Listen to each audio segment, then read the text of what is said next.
Welcome to episode 11 of the Energy Balance Podcast. I'm Jay Feldman, and joining me again today is my good friend Mike Fave. And this episode is part 2 of a 3-part series on healthy weight loss.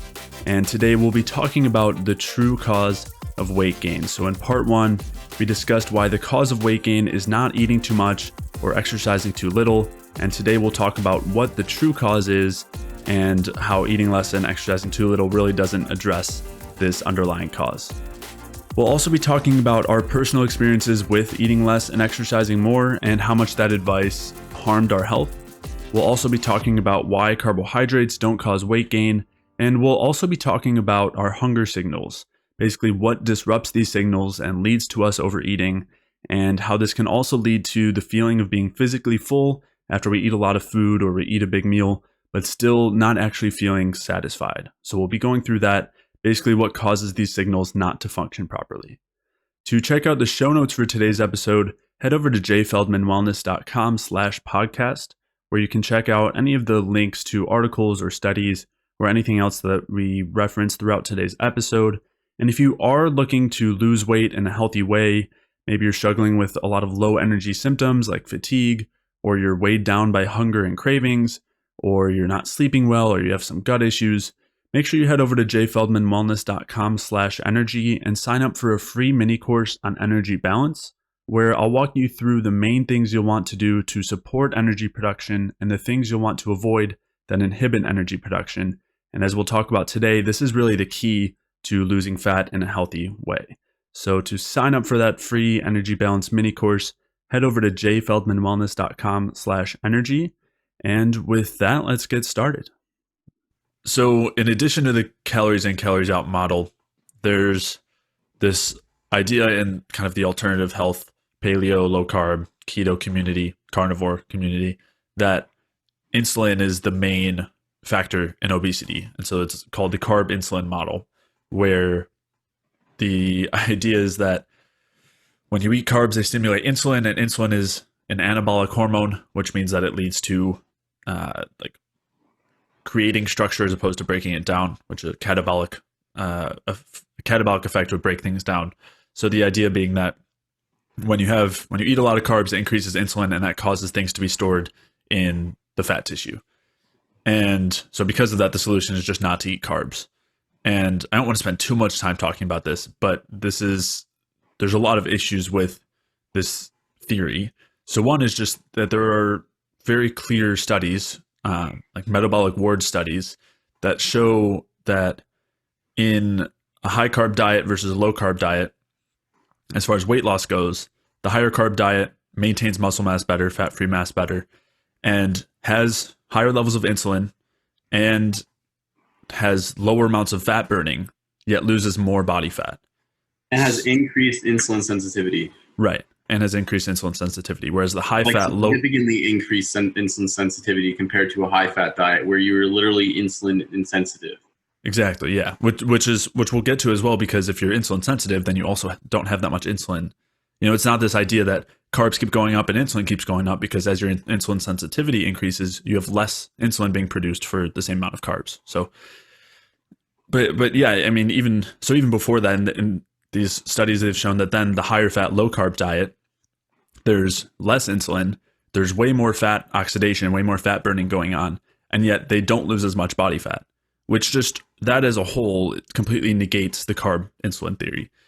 And the reason for that is because it's not just a matter of burning fat, and B, there's a lot of other factors here that are going on outside of insulin.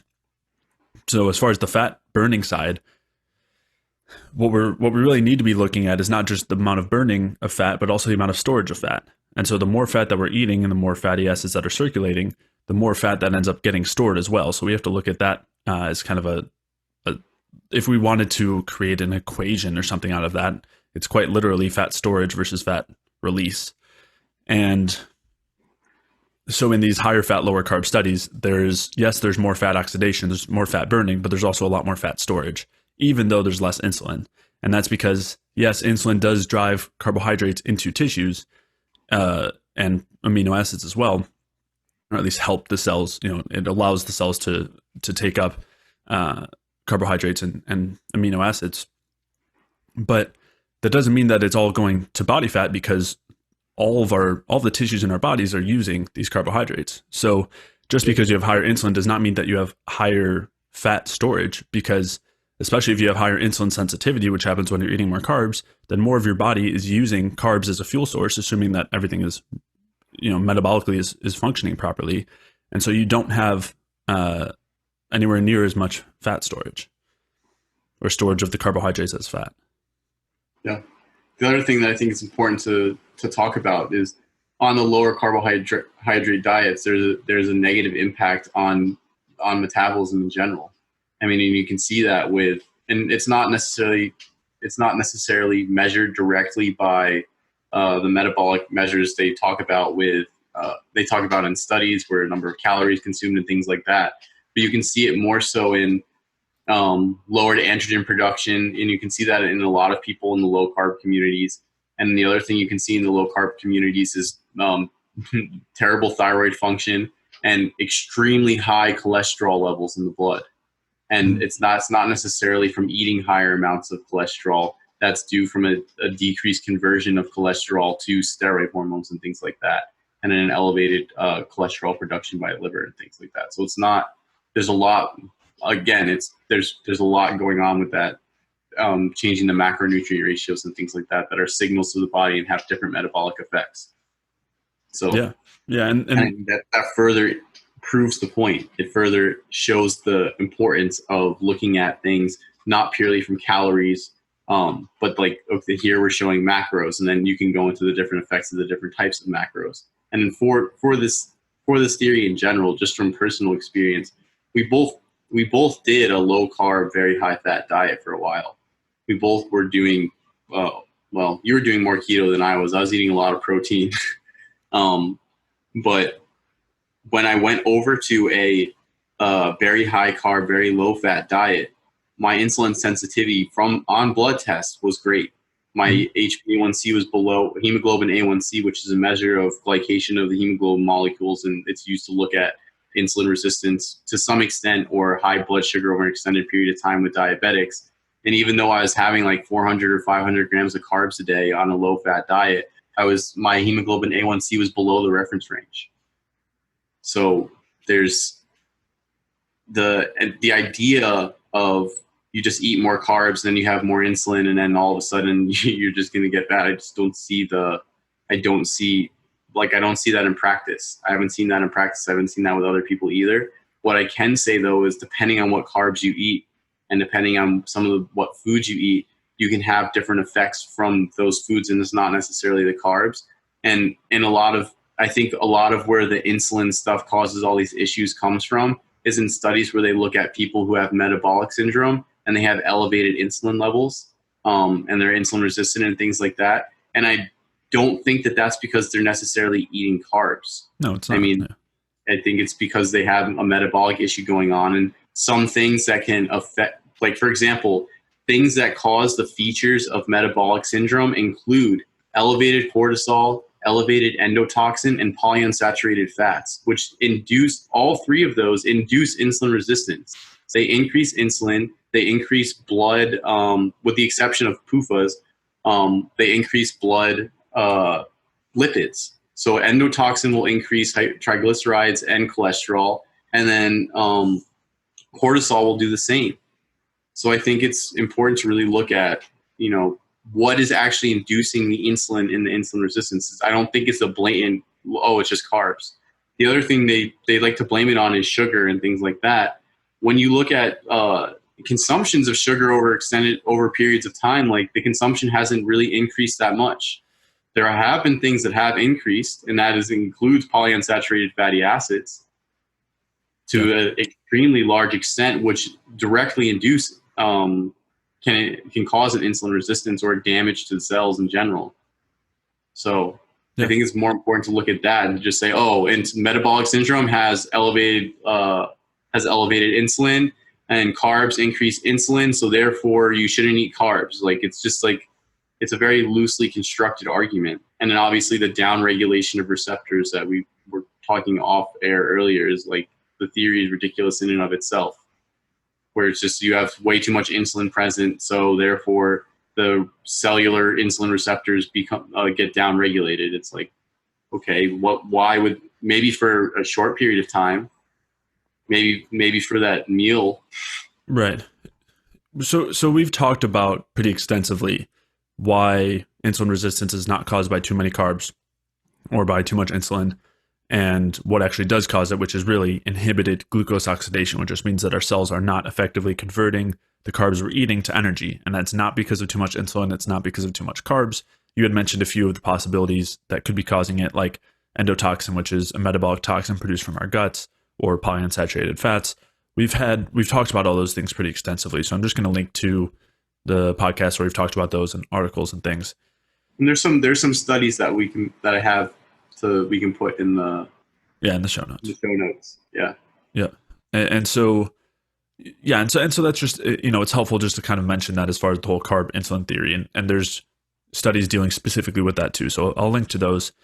There's two other things I want to talk about right now, which one was, you had mentioned our experience with low carb, and we kind of very lightly glossed over our experiences just with eat less and exercise more and low carb. And I wanted to touch on that a little bit because I'll speak more for myself, but I know that you had similar experiences, so I'll let you speak after. But this whole idea of eat less, exercise more is what led to me being interested in health in the first place. Because when I was young, when I was in middle school, I wanted to have the abs that you would see on, from all the models and whatever else, the actors and the bodybuilders and fitness models. And so and I was taught in my health class that you just eat less and exercise more, and calories are all that matter. And I worked out 4 days or more a week and ate a lot less than I should have been.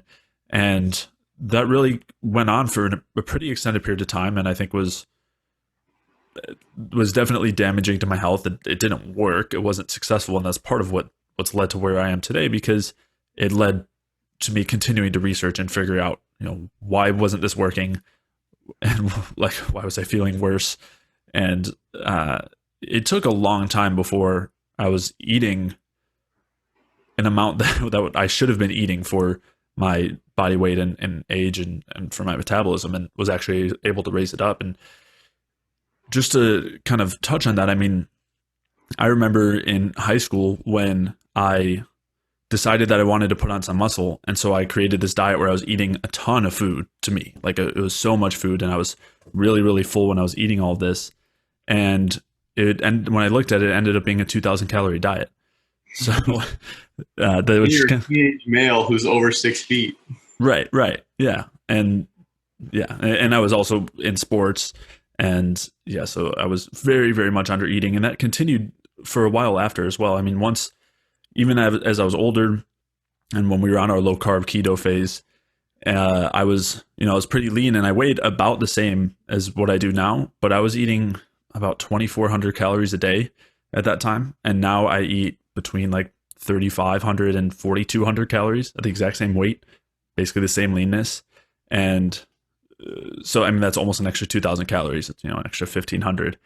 And, and even that 2,400 was not a little to me. I mean, that was a lot at the time, more or less. I mean, it was a decent amount, but at that time, which we both went through that together, we were both starving. We were both always hungry, always wanting carbs. And we've experienced that in all different capacities for the rest, for our entire lives, really. And that restriction defined my life for so long. Having that feeling of constant hunger, regardless of how much you eat, even when you're feeling full, but you're still hungry, and just never being satisfied, and always restricting as well, because you don't want to gain weight. So, I'd lived that since I was in middle school, basically. And it's such a weight psychologically and physically, of course, of just always being hungry and always avoiding food and always using that willpower to not eat all of this food that I wanted to eat, whether it was at, a family event or an event with friends or, something business related, whatever it was. It dictates your whole life, and it's no way to live. It's terrible. And so that's also why, I feel so strongly about this whole idea that eating less and exercising more is probably one of the worst things that has ever come about as far as our health goes. And yeah, we're gonna in a minute. I'll let you talk a little bit about your experiences, but in a minute we'll talk about what to do instead and like the alternative model as far as why calories in, calories out doesn't work, and why eating less, exercising more doesn't work, and why you can actually live without that constant hunger and restriction. You can actually feel satisfied and not have this desire for food run your entire life, and not also feel so weighed down by that sort of restriction, both like psychologically as far as that willpower goes, but also just physically. And you can have that energy and want to move around, want to work out, and in whatever capacity, whatever that looks like for you. But yeah, it's we'll get to that in a second. So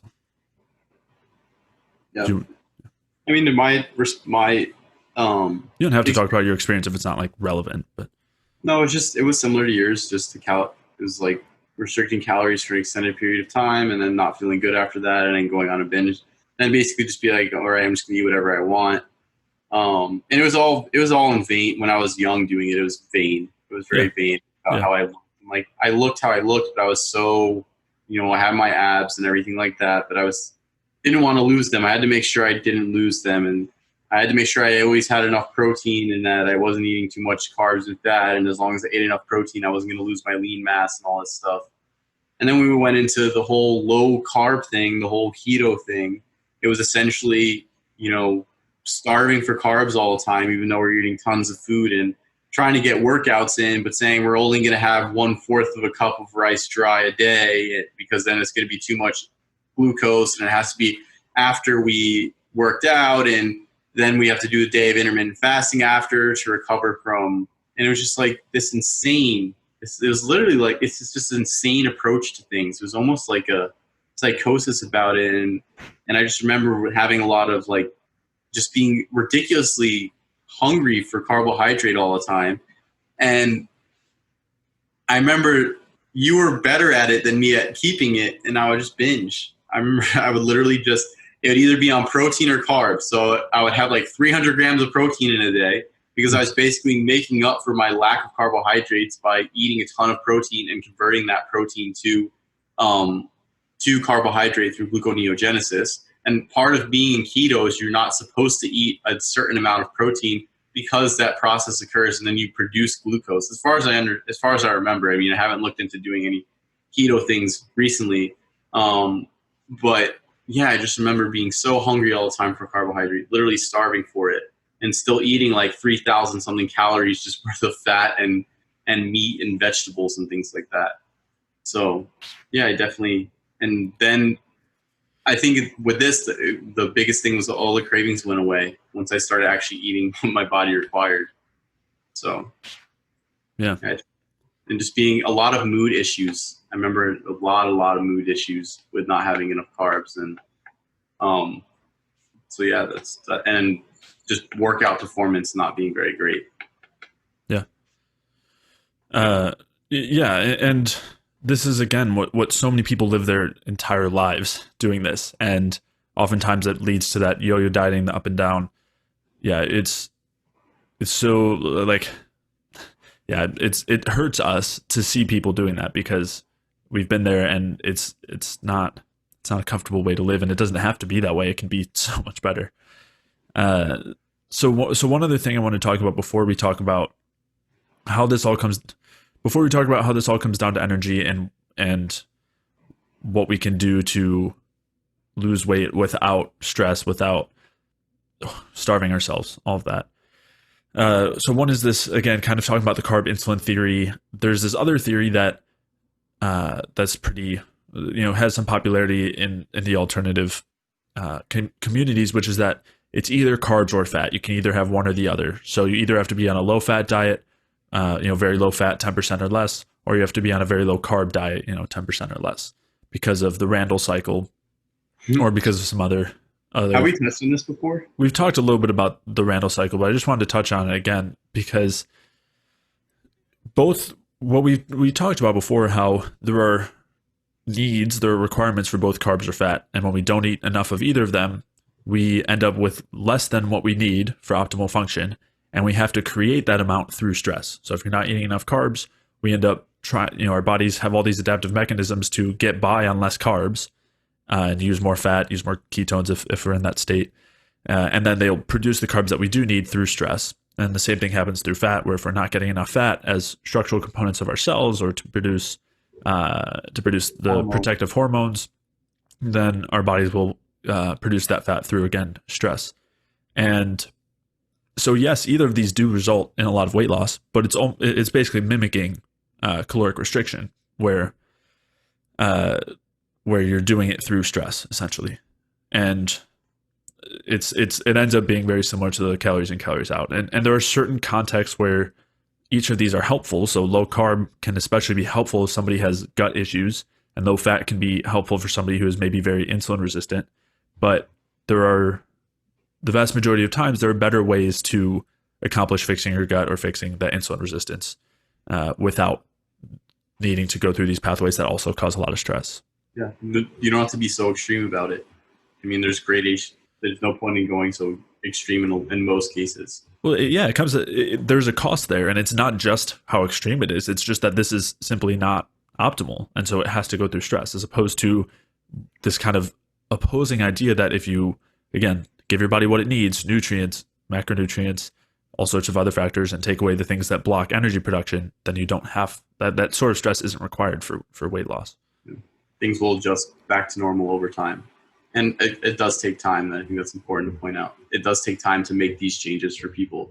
And for a lot of people, the biggest thing that I find with working with people with this type of stuff is the first week or so to get used to like slowly transitioning into eating a little bit differently is probably the first, I guess, week or 2 weeks is probably the most difficult.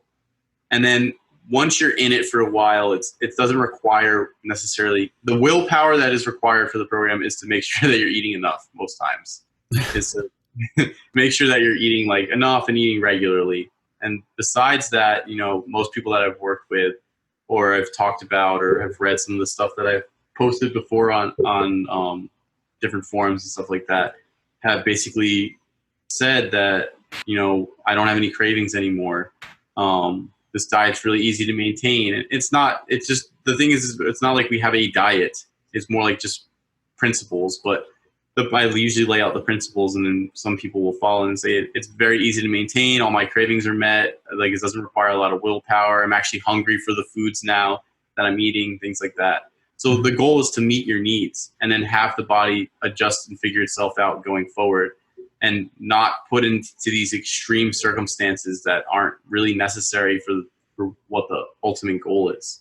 I mean, it just takes, the big thing is that it just takes time. Like you can't spend years doing extreme dietary approaches to yourself and causing X number of damage and things like that, and then expect to have a complete turnaround in like 2 weeks. I mean, in 2 weeks, you will start to feel better for sure.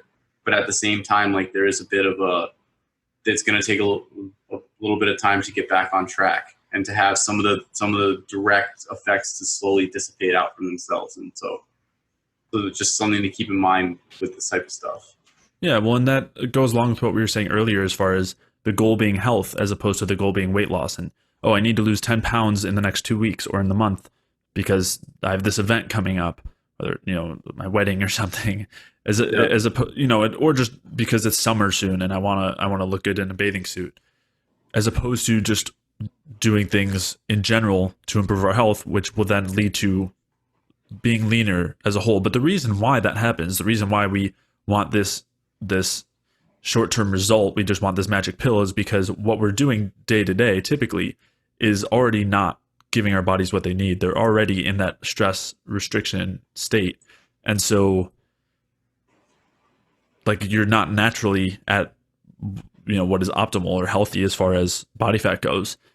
And so then that you're just going to be driving that for a period of time and it's going to be so uncomfortable. So you just want to make sure it happens fast because it's not sustainable, as opposed to what we're going to talk about in a second, which is something that actually fixes the root of the issue so that it is something that's sustainable because it doesn't leave you feeling hungry all the time.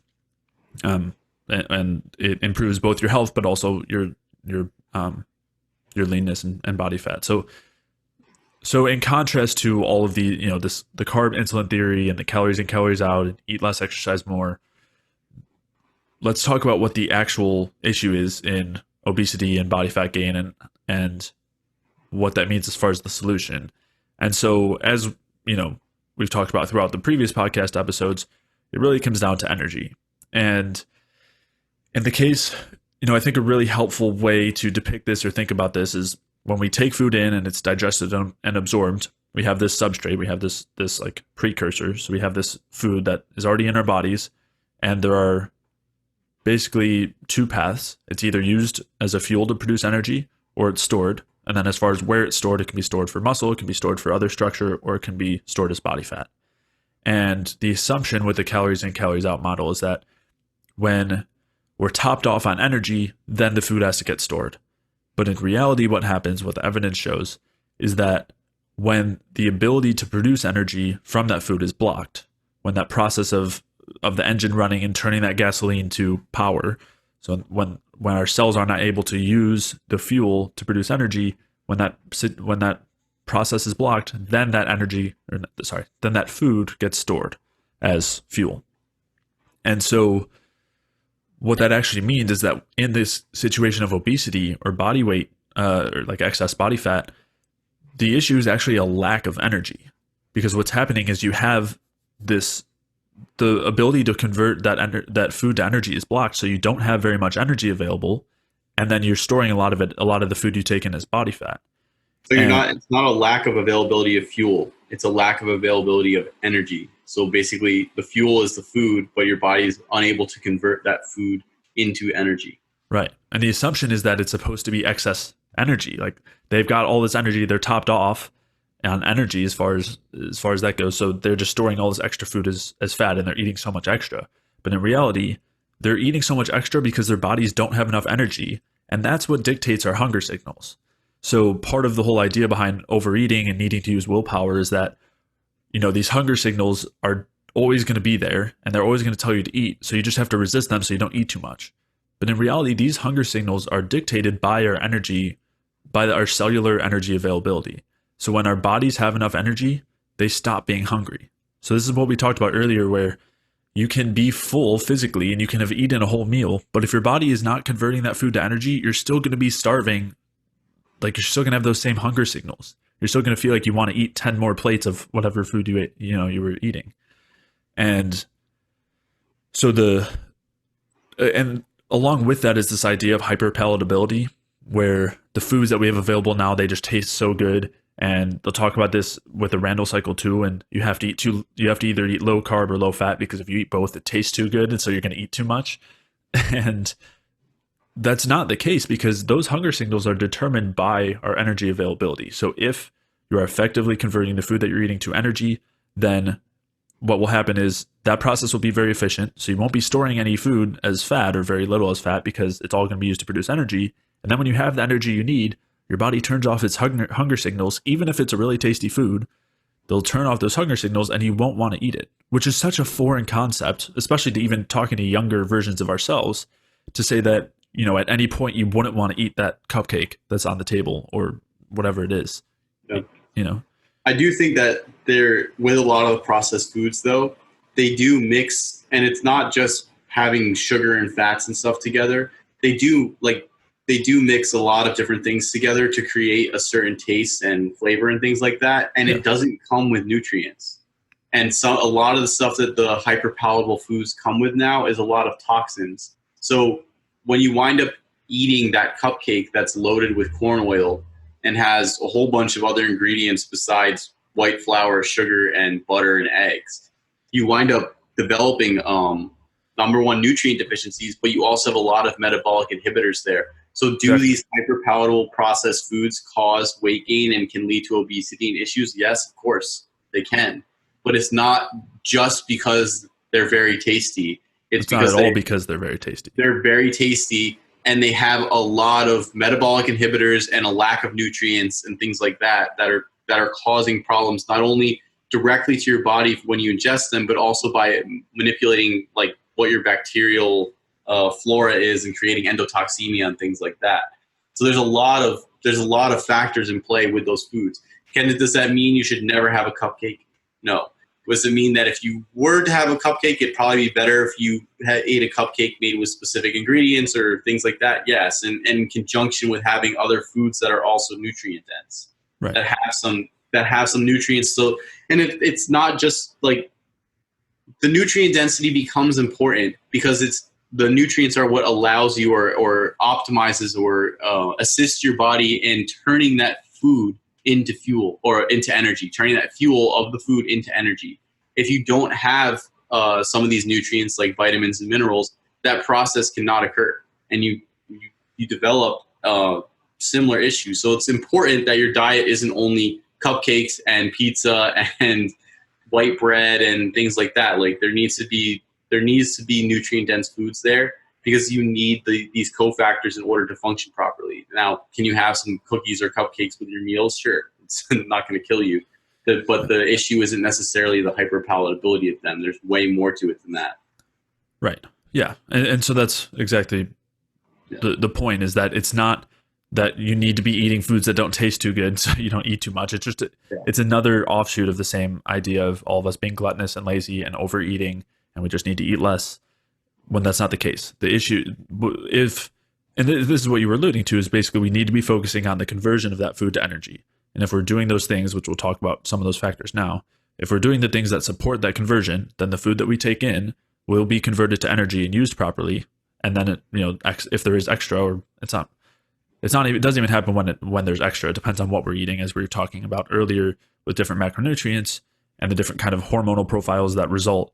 But the foods that we're eating that need to be used as precursors for hormones or to build muscle, whatever, that will happen. And then the fuel needs will be satisfied by these foods and will effectively convert them to energy, as opposed to storing them to fat, or storing them as fat. And yeah, so eating carbs and fats together is actually a really good way to make sure that you're getting some of the nutrients needed to support this energy production and to actually turn off the hunger signals, as opposed to avoiding one of them, which actually just leaves you way hungrier. So some of those main factors that determine that conversion of food to energy, I mean, first off, I'll just kind of preface this by saying that all of the episodes we've been doing on this podcast all talk about, like, they're all centered around this conversion of food to energy, because when we optimize it, this is really the solution to virtually all of our health issues, because they all result from this lack of energy. So just to talk about a few of them, you had mentioned endotoxin a few times. And so endotoxin is a metabolic toxin that's produced from our gut. So for a lot of people, by bacteria, by bacteria. There's not only endotoxin, there's other toxins produced by bacteria and fungi and everything like that. The endotoxin is it's the main one looked at in studies, but there's different types of endotoxin, different types of bacterial toxins. So for the purpose of us talking, when we say endotoxin, we're talking about any type of damaging metabolic products produced by the gut from your flora. Mm-hmm, exactly. And I should even have taken a step back further. So we want to make sure that we are avoiding the things that block the conversion of food to energy, and making sure that we get the things that support the conversion of fuel to energy. So as far as the things that block that conversion, toxins from the gut, like endotoxin, also stress hormones, and then I would also, polyunsaturated fats, PUFA. So, which are all things that we've talked about before. And then some of the main things that support the conversion of fuel to energy would be nutrients, as you talked about. So this would be especially micronutrients, B vitamins, magnesium, zinc, all sorts of different vitamins and minerals. As you had also mentioned, different hormones. So the proper reproductive hormones, so testosterone-based hormones and progesterone, and as well as thyroid hormone is one of the main drivers of that conversion from fuel to energy. Mm-hmm. And then there's all sorts of other factors too that play into this conversion. So everything, again, from sleep to exercise, light exposure, exactly. But the main point being that rather than just eating less and bringing in less fuel, which leaves us with less energy anyways, what we actually want to be doing is taking away the things that block the conversion of food to energy, taking in the things that support the conversion of food to energy. And then we want to be producing as much energy as possible, because that's what's going to improve things like our hormonal state. It's going to increase our, the pro-metabolic hormones, thyroid and reproductive hormones, and keep the stress hormones down, cortisol, adrenaline, glucagon. and it's going to keep our hunger well regulated, so that when we eat foods that satisfy our energy requirements, then we aren't hungry anymore. And just kind of as a side note here, something that's talked about a lot is leptin resistance. And leptin, which is just a hormone that is supposed to dictate our hunger. And what's actually found there is that leptin resistance occurs when there's too little energy. So basically leptin is saying we don't need to eat anymore, you have enough food, but that signal doesn't work when our bodies don't have enough energy. So that it's just kind of another way that we need to make sure that we're converting that food to energy. Otherwise our hunger signals will continue, even if we have enough food, even if we're storing a lot of body fat. Yeah. All your functions in your body, like your mood and libido and mental function, athletic performance, things like that are all dependent upon energy. And so when you start to decrease energy function overall, then or energy production overall, then you start to lose different functions. And we didn't talk about it, but I think tying in the fact of the loss of function seen in the Minnesota starvation experiment is important, because you start to see what happens when you lower your caloric intake drastically. And in this study, it was 1,800 calories. I mean, most people shoot for 2,000 calories a day now,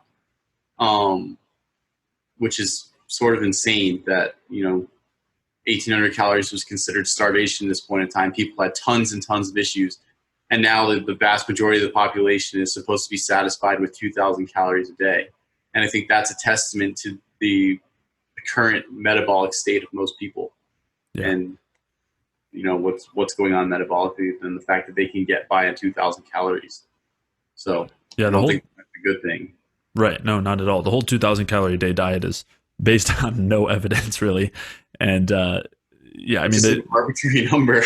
Right. And it's a really dangerous number to have just programmed into our minds, because that's really very little food. There's very few people who would have a healthy metabolism and would be eating that much food. Unless they were really small. Right, exactly. Yeah, which is very few people. For them, or maybe like smaller women, shorter, lighter women. Right, exactly. It's just a small portion. For the vast majority of the population, 2,000 calories a day is not enough. Yeah. And we shouldn't be basing anything on that. And so we talked a little bit about the Minnesota starvation experiment before, and I'll link to some articles on it. But yeah, I mean, they took average built men around like 150 to 160 pounds, and they were originally maintaining their weight on 3,300 calories. They dropped them down to 1,800 calories to see what would happen in starvation, which, as you were saying, so many people will eat about that much when they're trying to lose body fat. I know people who weigh twice as much as that, subsisting on less calories. Yeah. Most people who are weighing between 150 and 160 pounds are not eating 3,300 calories and maintaining their weight. And that's because there are so many factors going on that we talked about that are inhibiting that conversion of food to energy based on our modern food supply and all these other factors. So, and so when they took these people who had a metabolism that was able to use 3,300 calories worth of food a day and put them on 1,800, which is just a way to show what happens when we eat less and exercise more, it destroyed them. And that's what they did. They had, the other thing we didn't mention was they had them exercise hard every day as well. Yeah. So they had to walk a certain number of miles. Yeah. Yeah. So they dropped their caloric intake, and then they had them exercise as well. Yeah. Yeah. And, it caused all sorts of psychological symptoms. They just were not the same people. Things like sense of humor were gone, and any interest in the opposite sex. Libido was gone. They could not focus in classes. Some people had kind of like psychotic breaks. They were physically experiencing all sorts of symptoms. They were very weak and fatigued. Obsessions with food. Yeah. Yeah. That was one of the biggest things that they talked about, which I think you can see in a lot of the fitness culture now, different weird obsessions with food and things like that. Yeah. Yeah. And they were, some of them were so weak that they couldn't walk up, a flight or two of stairs. They said that they felt like old men. One anecdote, they were saying that they had a buddy system to make sure that they stuck to the diet, because people were not able to stick to it. People were eating gum. They were eating food out of garbage cans. One person stole raw rutabagas from a grocery store and ate them raw, which is, rutabagas are like a root vegetable, kind of like similar to like a potato or a turnip, which you wouldn't want to eat raw. And Yeah. that was just how starved they were. And so one person was saying that it was good that I had a buddy because I couldn't open the door to the library myself. Like I needed somebody else to help me open that door because I was not strong enough to do it. So, and so many people are walking around in that sort of state. Like they've depressed their metabolism so much that they are eating 1,800 calories or less. They just don't have the symptoms because their metabolic function is so low. Yeah.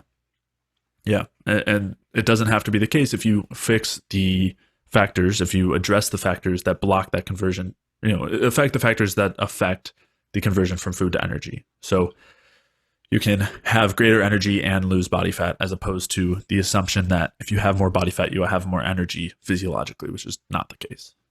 Yeah. All right. I hope you guys enjoyed that episode. That was part 2 of a 3-part series on healthy weight loss.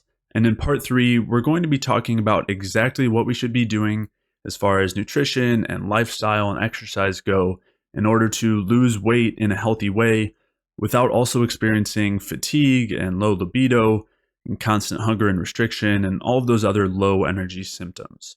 If you did enjoy today's episode, please leave a review or a like or comment wherever you're listening. It really does a lot to help support the podcast.